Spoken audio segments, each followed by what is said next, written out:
சட்டமன்ற தேர்தல்ல தமிழகத்துல எங்க போட்டியிட்டாலும் மார்க்சிஸ்ட் கம்யூனிஸ்ட் கட்சி வெற்றி பெறும்னு அக்கட்சியுடைய மாநில செயலர் சண்முகம் தெரிவிச்சிருக்காரு. தஞ்சையில செய்தியாளர்களுக்கு பேட்டியளித்த அவரு, தஞ்சை மாவட்டத்துல ஜாதி பாகுபாடு, தீண்டாமை கொடுமை மிக குறைவா இருக்கிறதுக்கு காரணம் கம்யூனிஸ்ட் நடத்திய போராட்டம் தான்னு கூறியிருக்காரு.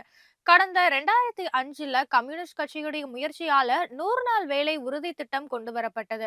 ஆனா கிராமப்புற ஏழைகளுக்கு வேலை வாய்ப்பை தரும் இந்த திட்டத்தை பாஜக அரசு சிதைச்சு இருக்கிறதா குற்றம் சாட்டியிருக்காரு. சட்டப்பேரவை தேர்தல்ல அதிக தொகுதிகளை போட்டியிட வேண்டும் என்பதே தங்களுடைய விருப்பம்னோ, அதிமுகவுடனான தொகுதி பங்கீடு பேச்சின் போது கூடுதல் தொகுதிகளை பெறும் முயற்சிகளை மேற்கொள்வோம்னு கூறியிருக்காரு.